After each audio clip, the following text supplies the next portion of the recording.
A local business is helping make a home away from home a little more comfortable for families in Roanoke.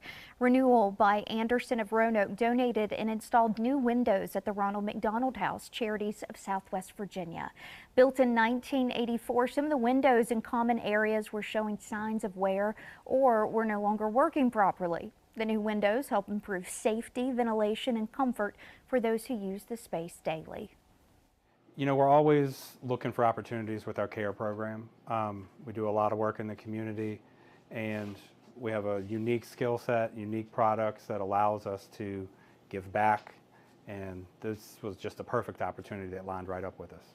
It is huge because everyone that supports our mission is supporting our families that are staying here. Our families are going through their toughest battles, and we want a place that feels like home for them. And so we are so grateful for all of the support that we receive because we are completely run off of donations.